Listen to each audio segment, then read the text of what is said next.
Hi guys and welcome back to my channel FZ classes. तो guys आज है तारीख 8 जनवरी और है संडे। आज हम द हिंदू न्यूज़पेपर का एनालिसिस करेंगे और इस न्यूज़पेपर में देखेंगे कि कौन कौन से आर्टिकल हमारे एग्जाम के पॉइंट ऑफ व्यू से इंपॉर्टेंट है। और अगर गाइस आपको इस न्यूज़पेपर का पीडीएफ चाहिए तो आप मेरा टेलीग्राम चैनल भी ज्वाइन कर सकते हैं, एफजेड क्लासेस हिंदू पीडीएफ। वहाँ से आपको डेली बेसिस पर इस न्यूज़पेपर के पीडीएफ मिल जाएंगे। उसका लिंक मैं डिस्क्रिप्शन बॉक्स में डाल दूंगा। तो चलिए बिना टाइम वेस्ट करे वीडियो को शुरू कर लेते हैं। फ्रंट पेज पर जो आर्टिकल दिए गए हैं वो एक आर्टिकल आज हमारे एग्जाम के पॉइंट ऑफ व्यू से इम्पोर्टेंट है। इस आर्टिकल में हमें मेघालय के बारे में पढ़ना है। तो चलिए पहले इशू थोड़ा सा जान लेते हैं। तो इस आर्टिकल को समझने से पहले हमें ये पिक्चर देखनी होगी। पिक्चर में क्या दिखाया गया है कि सारे का सारा जो ब्रिज है ये आपको एक ब्रिज देखने को मिलेगा ओमकार रिवर के ऊपर। ओमकार रिवर क्या होता है, ये ब्रिज ओमकार रिवर से कनेक्ट करता है चेरापूंजी को। तो ये ब्रिज बनाया गया एक फार्मर के द्वारा। एक स्टेट ट्रांजिशनल प्रैक्टिस को बिल्डअप किया गया एक फार्मर के द्वारा, क्योंकि उन्हें हर रोज क्या करना पड़ता था, अपने जो उनके खेत थे फील्ड पे जाने के लिए उन्हें ओमकार रिवर को पार करना पड़ता था, क्रॉस करना पड़ता था। इसलिए उन्होंने क्या करा, एक रूट बेसिकली किसकी, पेड़ की रूट से एक मेघालय विलेज को कनेक्ट कर दिया। ओमकार रिवर के ऊपर से ही उन्होंने ब्रिज बनाया है। तो हेली वॉज जस्ट 10। ये आपको 10 साल के देखने को मिलेंगे। वेन आइडिया, जब उनके दिमाग में आइडिया आया और उन्होंने उनके पेरेंट्स को बताया और उन्होंने खूब स्ट्रगल किया इसके लेकर, और वो अपने फार्म पर फिर क्रॉस करके पहुंचने लगे रिवर को। Little Harry decided to build an bridge, उन्होंने डिसाइड किया कि वो ब्रिज बनाएंगे। 60 years later his creation over the Omkar river is sees village near Cherrapunji. तो उन्होंने क्या कर दिया, ओमकार रिवर को कनेक्ट कर दिया किस चीज से, चेरापूंजी से, अपने ब्रिज के द्वारा।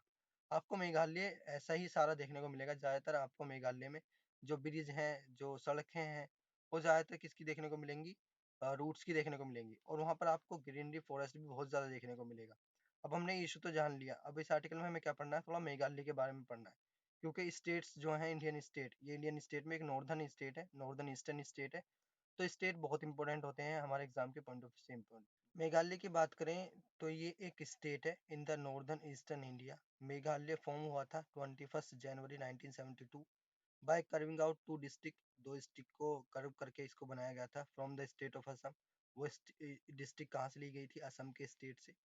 द यूनाइटेड खासी हिल्स और एक जैंतय हिल्स, जिन्हों जो दो डिस्ट्रिक्ट मिला के इसको बनाया गया था। दूसरा गारो हिल्स को मिलाकर इसको बनाया गया था। मेघालय प्रीवियसली अगर बात करें एक पार्ट ही था किसका, असम का। बट ऑन 21 जनवरी 1972 में डिस्ट्रिक्ट ऑफ खासी गारो एंड जयंती हिल्स, ये एग्जाम में पूछा भी गया है कि गारो और जयंती हिल्स कहाँ पर देखने को मिलेंगे, मेघालय में देखने को मिलेंगे। Become the new state of Meghalaya, फिर एक नया स्टेट बना मेघालय असम से कटकर। Population of Meghalaya as of 2014 estimate लगाया गया है कि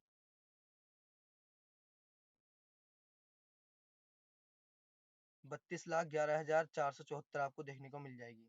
मेघालय कवर करता है एरिया ऑफ अप्रोक्सीमेटली 22,430 किलोमीटर का, स्क्वायर किलोमीटर का, with a land to breadth ratio of about 3:1।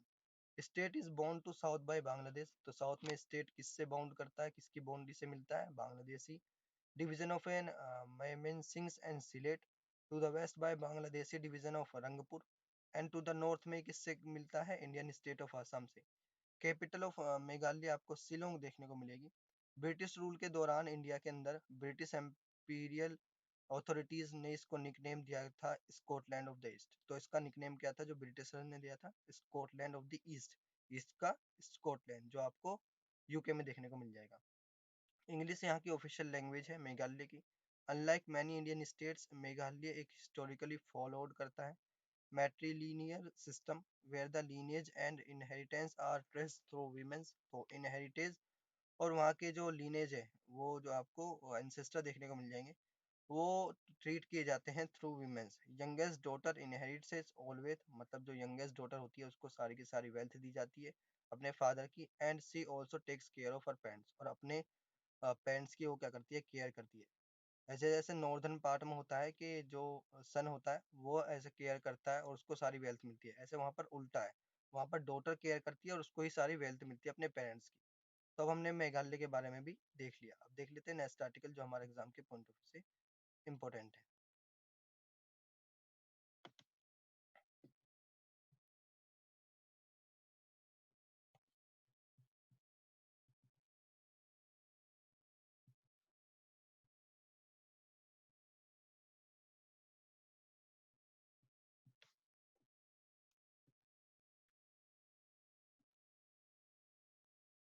हाँ, नेक्स्ट आर्टिकल को समझने से पहले थंबनेल वाले आर्टिकल को थोड़ा सा डिस्कस कर लेते हैं।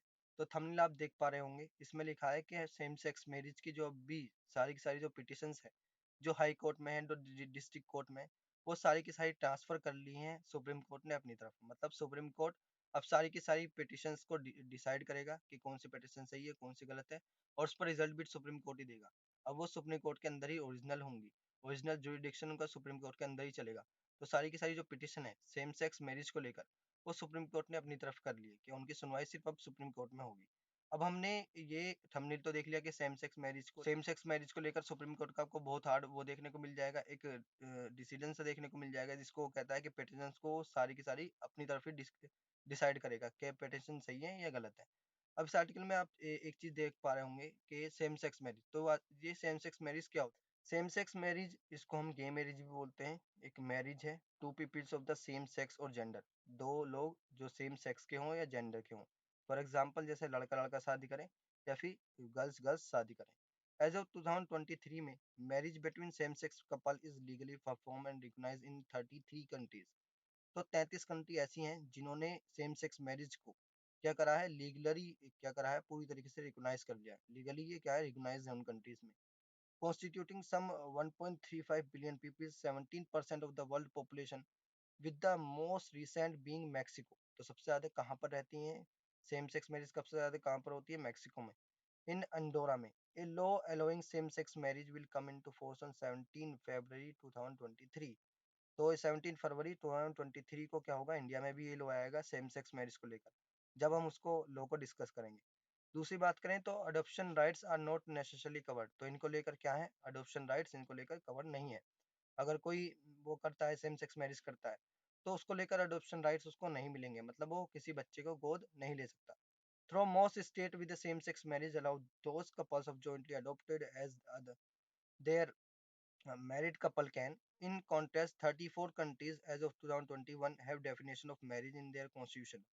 तो ऐसी कंट्रीज 34 देखने को मिली हैं जिन्होंने अपने कॉन्स्टिट्यूशन के अंदर बदलाव करे हैं और मैरिज की डेफिनेशंस को भी लिखा है और प्रिवेंट करा है मैरिज को between couples of same sex marriage.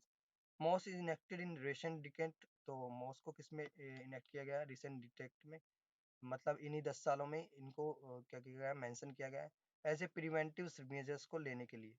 Some other countries constitutionally इसको मैंडेट किया, जैसे इस्लामिक लॉ है which is generally interpret as prohibited marriage between same sex couple. तो वो क्या करते हैं, इस्लामिक लॉ में आपको ये देखने को नहीं मिल जाएगा कि सेम सेक्स मैरिज कपल क्या होते हैं, उनकी मैरिज हो सकती है।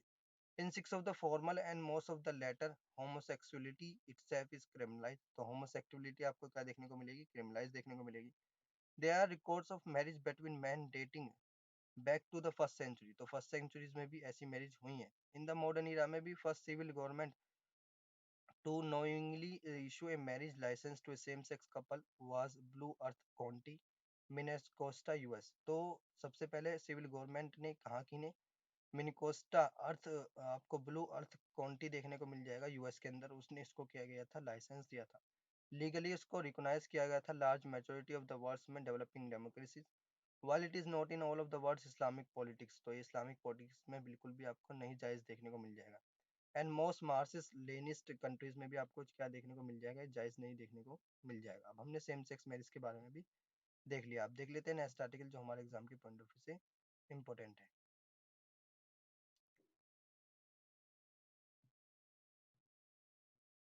हाँ, नेक्स्ट आर्टिकल जो हमारे एग्जाम के पॉइंट ऑफ व्यू से इम्पोर्टेंट है वो बेसिकली 9th पेज पर दिया गया है। इस आर्टिकल में हमें दो चीज़ पढ़नी है, एक तो इलेक्शन कमीशन ऑफ इंडिया के बारे में और एक डिजिटल वोटर आईडी के बारे में। अभी इलेक्शन कमीशन ऑफ इंडिया के तरफ से एक स्टेटमेंट आया, उसने कहा है कि लेस देन 1% रजिस्टर्ड वोटर देखने को मिलेंगे जिन्होंने डिजिटल वोटर आईडी कार्ड को क्या किया है, डाउनलोड किया है। तो ओवर 67 लाख वोटर्स डाउनलोडेड हैं जो डिजिटल वोटर आईडी कार्ड से देखने को मिलेंगे। नोने से उन्हें हम electronic electoral photo ID card भी बोलते हैं, ई पिक भी बोलते हैं। फ्रॉम द टाइम अगर डॉक्यूमेंट्स की देखें वाज मेड अवेलेबल अंटिल दिसंबर 23 तक ही आपको डॉक्यूमेंट्स अवेलेबल देखने को मिल जाएगा। इलेक्शन कमीशन ऑफ इंडिया ने ये क्या कहा है, मंडे में इसका रिस्पॉन्स दिया है। राइट टू इन्फॉर्मेशन एक डाली गई थी from the Hindu, the Hindu की तरफ से फिर क्या है ये रिलीज की गई है कि राइट टू इन्फॉर्मेशन डाली गई थी और इलेक्शन कमीशन ऑफ इंडिया ने इसका क्या किया, जवाब भी दिया। अब हमने इशू तो देख लिया कि कितने कम लोगों ने क्या करा डिजिटल वोटर आईडी कार्ड पे और पोर्टर पर किस तरीके से अपने आप को साइन किया है। लेकिन हमें इस आर्टिकल में दो चीज पढ़नी है, एक तो इलेक्शन कमीशन और एक वोटर आईडी कार्ड के बारे में। तो पहले इलेक्शन कमीशन ऑफ इंडिया के बारे में थोड़ा सा जान लेते हैं। इलेक्शन कमीशन ऑफ इंडिया की बात करें तो एक कॉन्स्टिट्यूशनल बॉडी देखने को मिल जाएगी। इसको एस्टेब्लिश किया गया था कॉन्स्टिट्यूशन ऑफ इंडिया के द्वारा के सारे इलेक्शंस को कंट्री के अंदर ये रेगुलेट कर सके, उन्हें कंडक्ट कर सके। आर्टिकल 324 के अंदर आपको इसका जिक्र देखने को मिल जाएगा और इसके अंदर इसको पावर दी गई है सुपर इंटेंडेंस की, डायरेक्शंस की, control of elections to the parliament की, स्टेट लेजिस्लेचर की, ऑफिस ऑफ प्रेसिडेंट की और ऑफिस ऑफ वाइस प्रेसिडेंट की। मतलब सारे के सारे इलेक्शन यही कराएगा इलेक्शन कमीशन ऑफ इंडिया इन सारी पोस्टों की। और इलेक्शन कमीशन ऑफ इंडिया एक ऑल इंडिया बॉडी है जिसको कॉमन है वो दोनों सेंट्रल गवर्नमेंट और स्टेट गवर्नमेंट के लिए। बॉडी एडमिनिस्टर करती है election to the Lok Sabha, Rajya Sabha, state legislative assembly, state legislative council and office of president और वाइस प्रेसिडेंट। मतलब इन सब के इलेक्शन यही बॉडी कराती है। इलेक्शन कमीशन को ऑपरेट्स किया गया under the authority of constitution पर आर्टिकल 324 एंड सब्सिक्वेंटली इनेक्ट किया गया representation of peoples act. Commission को पावर दी गई कॉन्स्टिट्यूशन के अंदर और act in an appropriate manner when the enacted laws make insufficient provisions to deal with a given situation in the conduct of an election। Constitutional authority की बात करें तो इलेक्शन कमीशन एक फ्यू कॉन्स्टिट्यूशन देखने को मिल जाएगा, कुछ फ्यू कॉन्स्टिट्यूशन इंस्टीट्यूशन के अंदर देखने को मिल जाएगा जिसका फंक्शन बिल्कुल ऑटोनॉमी होता है, फ्रीडम होता है। ये फ्रीडम के अपने साथ ही क्या करता है, काम करता है। Along with the country's higher judiciary and UPSC and the competent auditor general of India, जो कि खुद परमानेंट कॉन्स्टिट्यूशनल बॉडी है जो कि अपना काम ऑटोनॉमी और फ्रीडम के साथ करते हैं। इसके जो मेंबर होते हैं उनके टेनर की बात करें तो tenure of chief election commissioner, जो इलेक्शन कमिश्नर होते हैं इंडियन कॉन्स्टिट्यूशन में जिनका जिक्र है। However according to election commission condition of service of election commissioner and transition of business act 1991, chief election commissioner और election commissioner shall hold office for a term of an 6 year. लेकिन ये कहीं constitution में नहीं लिखा है। Up to the age of in 65 year, जो early हो जाए उसको लेकर क्या बात करी है कि 65 साल या फिर 6 साल क्या होगी, इसका एक टेनर बनाया गया है। रिमूवल कैसे होंगे ऑफिस से, तो chief election commissioner of India remove हो सकते हैं ऑफिस से in the like manner similar to the removal of the जजेस ऑफ द सुप्रीम कोर्ट। जैसे जज of the Supreme Court remove होते हैं, ऐसे चीफ इलेक्शन कमिश्नर भी अपनी पोस्ट से रिमूव किए जा सकते हैं। विच रिक्वेस्ट, जिसको फिर जरूरत पड़ेगी एक रिजोल्यूशन की जो पार्लियामेंट ऑफ इंडिया के द्वारा पास होगा 2/3 मेजोरिटी से इन द बोथ लोकसभा और राज्यसभा में, on the ground of proved misbehaviour, proved incapacity. Other chief election, जो अदर इलेक्शन कमिश्नर होते हैं चीफ इलेक्शन कमिश्नर के साथ, उनको भी रिमूव किया जा सकता है ऑफिस से उनके प्रेसिडेंट के द्वारा on the recommendation of chief election commissioner की रिकमेंडेशन के बाद। A chief election commissioner has never been impeach in India. तो चीफ इलेक्शन कमिश्नर कभी भी इम्पीच नहीं होता इंडिया में, जिस तरीके से इम्पीच किया जाता है प्रेसिडेंट को। तो जब हमने इलेक्शन कमीशन के बारे में भी देख लिया, अब देख लेते हैं इस आर्टिकल में एक चीज और हमारे एग्जाम के पॉइंट ऑफ व्यू से इंपॉर्टेंट है, वो है डिजिटल वोटर आईडी कार्ड। तो चलिए इसके बारे में भी थोड़ा सा जान लेते हैं। डिजिटल वोटर आईडी कार्ड की बात करें, जिससे आप वोट डालते हैं उसे डिजिटल वोटर आईडी कार्ड बोलते हैं, उसे वोटर आईडी कार्ड बोलते हैं बेसिकली। और जो आप नेट से अब आने वाले टाइम में वोट डालेंगे उसे क्या बोलेंगे, डिजिटल वोटर आईडी कार्ड। तो इंडियन वोटर आईडी कार्ड की बात करें तो ये ऑफिशियली एक इलेक्ट्रॉनिक फोटो आइडेंटिटी कार्ड होता है, ईपिक।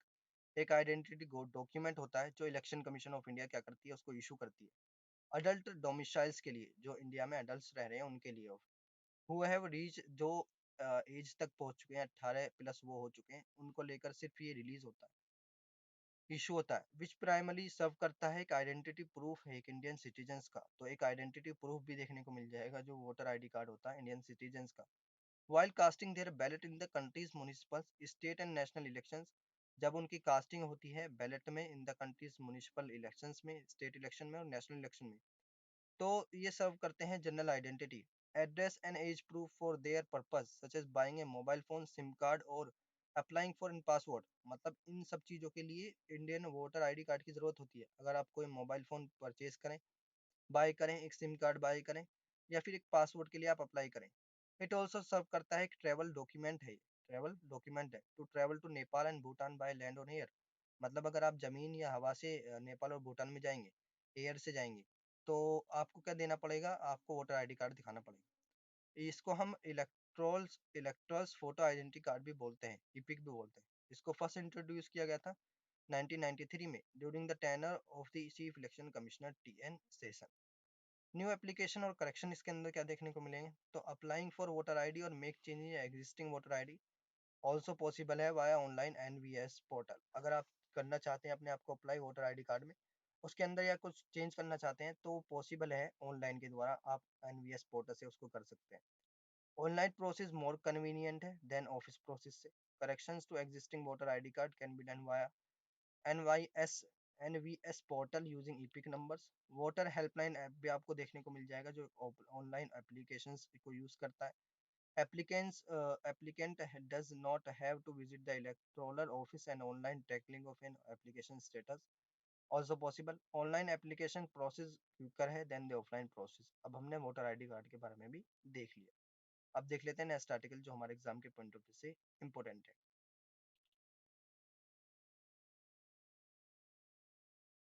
हाँ, नेक्स्ट आर्टिकल जो हमारे एग्जाम के पॉइंट ऑफ व्यू से इम्पोर्टेंट है, इस आर्टिकल में हमें क्या पढ़ना है, एल्जाइमर डिसीज के बारे में पढ़ना है। तो चलिए पहले इसके बारे में थोड़ा सा जान लेते हैं। एल्जाइमर डिसीज की बात करें तो एक न्यूरो डिजेनरेटिव डिसीज है। ये यूजुअली स्टार्ट होती है स्लोली एंड प्रोग्रेसिव वर्सेंस में। It is a cause of 60 to 70% case of ये डेमेशिया, मतलब केस ऑफ डेमेशिया में देखने को मिलती है ज्यादातर ये। मोस्ट कॉमन अर्ली सिम्टम्स इसके क्या है, आप जल्दी से याद नहीं कर पाएंगे चीजों को। एज डिसीड एडवांस होती जाती है इसके सिम्टम्स भी इंक्लूड होते जाते हैं, जैसे आपको लैंग्वेज को समझने में प्रॉब्लम होगी, डिसओरिएंटेशन होगा आपके साथ, इंक्लूडिंग इजली गेटिंग लॉस्ट, आप जल्दी से कुछ भी चीज भूल जाएंगे। Mood savings, loss of motivation, आपके अंदर बिल्कुल कॉन्फिडेंस मोटिवेशन खत्म हो जाएगा। सेल्फ निग्लेक्ट बिहेवियर्स इश्यूज देखने को मिलेंगे जिसको ये बीमारी होगी। As a person condition declines they often withdrawal from a family and societies. फिर वो क्या करेगा, पर्सन अकेला रहना चाहेगा, वो सोसाइटी और फैमिली से बिल्कुल विड्रॉ कर लेगा अपने आप को। ग्रेजुअली बॉडली फंक्शन लॉस्ट हो जाएंगे, ultimately leading to the death, फिर उससे क्या हो सकती है, डेथ भी हो सकती है। Although the speed of progressions can vary, the typically life expectancy following diagnosis is 3 to 9 years। तो इसके डायग्नोसिस जो है, इसका ट्रीटमेंट है, उसको टाइम कितना लगता है उसको होने में, 3 to 9 years। एल्जाइमर डिसीज के कोज क्या है, poorly understanding, they are mainly environmental and genetic risk factor associated with development. Strongest genetic risk factor is from a allele of an APOE. Other risk factor including a history of head injury, अगर आपको कहीं head injury हुई है, clinical depression देखने को मिला है, high blood pressure हो जाता है आपका, तो उस कंडीशन में आपको अल्जाइमर हो सकता है।